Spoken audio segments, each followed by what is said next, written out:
할렐루야, 반갑습니다. 9월 17일 화요일 아침 묵상 시간입니다. 오늘 우리가 함께 보실 말씀은 열왕기하 8장 16절부터 29절까지의 말씀입니다. 한 절씩 함께 보도록 하겠습니다. 이스라엘 왕 아합의 아들 요람 제5년에 여호사밧이 아직도 유다의 왕일 때에 여호사밧의 아들 여호람이 다스리기 시작하였다. 그는 32살의 왕이 되어 8해 동안 예루살렘에서 다스렸다. 그는 아합의 딸을 아내로 맞아들였기 때문에 아합 가문이 한 대로 이스라엘 왕들이 간 길을 갔다. 이와 같이 하여 그는 주님 보시기에 악한 일을 하였다. 그러나 주님께서는 자기 종 다윗을 생각하셔서 유다를 멸망시키려고는 하지 않으셨다. 주님께서는 이미 다윗과 그의 자손에게서 왕조의 등불이 영원히 꺼지지 않게 하시겠다고 약속하셨기 때문이다. 여호람이 다스린 시대에 에돔이 유다의 통치에 반기를 들고 자기들의 왕을 따로 세웠다. 그래서 여호람은 모든 병거를 출동시켜 사일로 건너갔다가 그만 에돔 군대에게 포위를 당하고 말았다. 그러나 여호람은 병거대장들과 함께 밤에 에돔 군대의 포위망을 뚫고 빠져나왔다. 군인들은 모두 흩어져 각자의 집으로 갔다. 이와 같이 에돔은 유다에 반역하여 그 지배를 벗어나 오늘까지 이르렀고 그때의 림나 역시 반역을 일으켰다. 여호람의 나머지 행적과 그가 한 모든 일은 유다왕 역대지략에 기록되어 있다. 여호람이 죽어 그의 조상과 함께 다윗성에 장사되었다. 그의 아들 아하시야가 그의 뒤를 이어 왕이 되었다. 이스라엘의 아합 왕의 아들 요람 제12년에 여호람의 아들 아하시야가 유다 왕이 되었다. 아하시야가 왕이 될 때의 나이는 22살이었고 그는 한 해 동안 예루살렘에서 다스렸다. 그의 어머니 아달랴는 이스라엘 오므리 왕의 딸이었다. 그는 아합 가문의 사위였으므로 아합 가문의 길을 걸었으며 아합 가문처럼 주님 보시기에 악한 일을 하였다. 그는 아합의 아들 요람과 함께 시리아 왕 하사엘과 싸우려고 길르앗의 라못으로 갔다. 그 싸움에서 시리아 군대가 요람을 쳐서 부상을 입혔다. 요람 왕이 시리아 왕 하사엘과 싸우다가 라마에서 시리아 사람들에게 입은 상처를 치료하려고 이스라엘로 돌아갔다.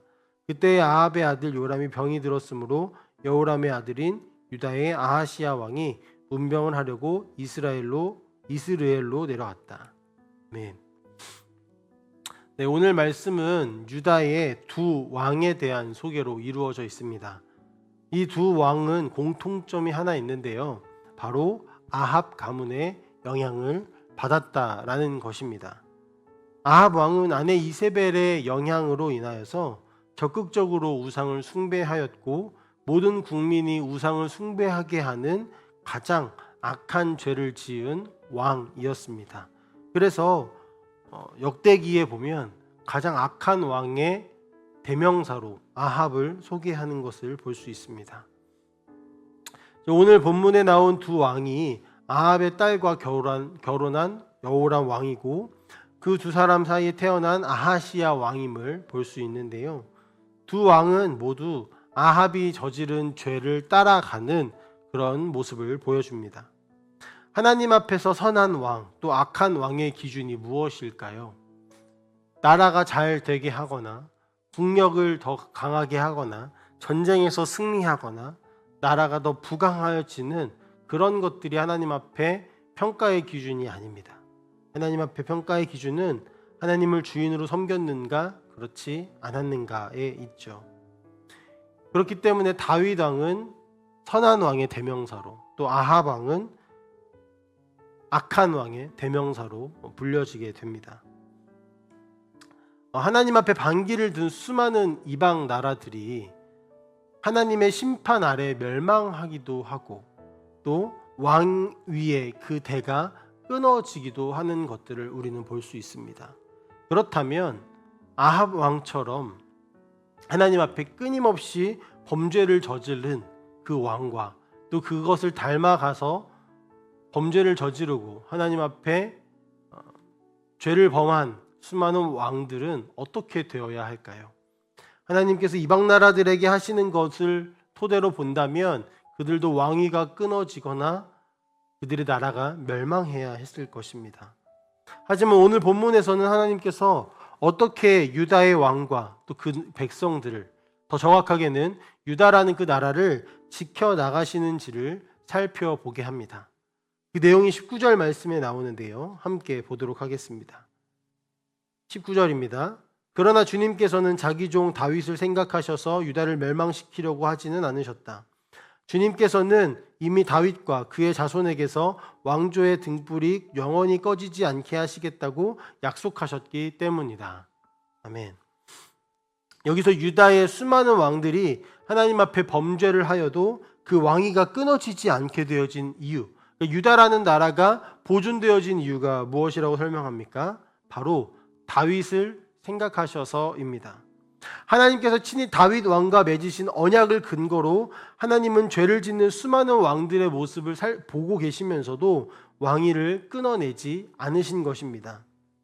유다의 많은 왕들이 하나님 앞에 잘하여서가 아니라 다윗과 하신 하나님의 그 약속을 근거하여서 하나님은 유다 나라를 지켜가신 것입니다. 그래서 우리는 이것을 하나님의 은혜라고 부르죠. 또한 왕위가 끊어지지 않게 하시겠다라는 그 말이 무엇이냐면 다윗과 그 자손을 지키겠다라는 말과 동시에 유다라는 나라, 즉 하나님의 나라, 하나님의 백성을 지키겠다라는 의미인 것이죠. 이와 마찬가지로 우리의 구원도 생각해 보았으면 좋겠습니다. 우리가 하나님의 백성이 될 수 있었던 것도 모두 우리의 행위가 아닌 하나님이 예수 그리스도를 희생하여서 보여주신 그 사랑과 또 언약으로 이루어진 것임을 우리는 잊지 않아야 할 것입니다. 그래서 우리는 이 은혜를 기억하며 오늘 하루를 기쁨으로 살아가야 할 것입니다. 이어서 19절을 조금 더 살펴보도록 할 텐데요. 하나님께서 다윗 왕과 하신 언약의 내용이 무엇인지를 좀 보겠습니다. 다윗과 그의 자손에게서 왕조의 등불이 영원히 꺼지지 않게 하겠다라고 하나님은 약속하십니다. 이 등불 안에는 은혜 그리고 순종이라는 두 가지 의미를 담고 있는데요. 은혜는 다윗 왕조를 향한 하나님의 은혜인 것이죠. 등잔대에 등불이 항상 켜져 있는 데서 암시되듯이 하나님께서 다윗의 후손에게 계속적으로 왕권을 허락하시고 유다라는 그 나라가 그 정체성이 끊어지지 않게 하겠다라는 약속입니다. 이것에 대해서는 우리가 앞에서 살펴보았습니다. 그렇다면 순종은 무엇일까요? 여기서 등잔대는 성전 안에 있는 등잔대를 의미하는데요. 하나님께서 등잔대의 불이 꺼지지 않게 하시겠다라고 하셨지만 그러기 위해서는 먼저 선행되어져야 하는 게 있습니다. 바로 등잔대의 불이 켜져야 하는 것이죠. 성전의 등불이 어떻게 켜지겠습니까?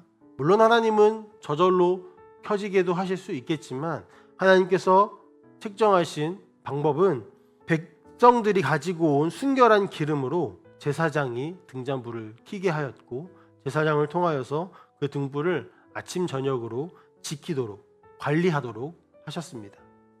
이것은 하나님께서 제사장에게 주신 의무이고요. 이 의무는 자손 대대로 지켜져야 하는 영원한 규례로 지정되어 있습니다.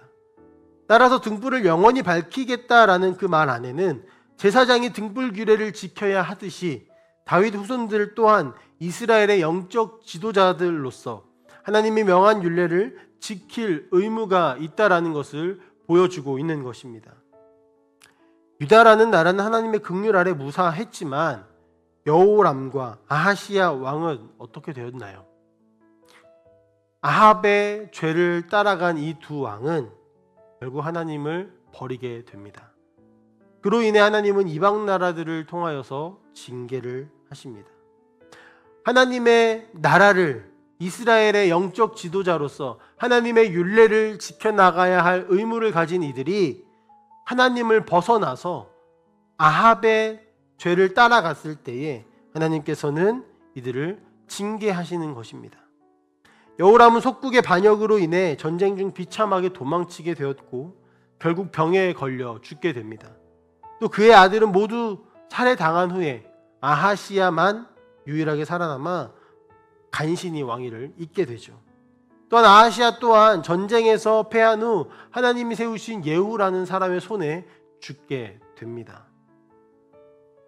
우리는 이것을 통하여서 하나님은 하나님의 나라를 보존하시는 분, 하나님은 하나님의 나라를 보존하시기 위하여서 약속을 하시고 끝까지 지키시는 은혜를 허락하시는 분이심을 기억할 수 있습니다. 그러나 동시에 하나님은 죄에 대한 심판은 반드시 이루시는 분이심을 또한 우리는 알 수 있습니다. 하나님께서 여호람과 아하시야를 죽게 하심으로 죄를 심판하시지만 다윗의 왕위를 보존하시겠다라는 약속을 끝까지 지키시며 하나님의 백성으로 살아가도록 이끌어 가시는 것을 우리는 볼 수 있는 것이죠.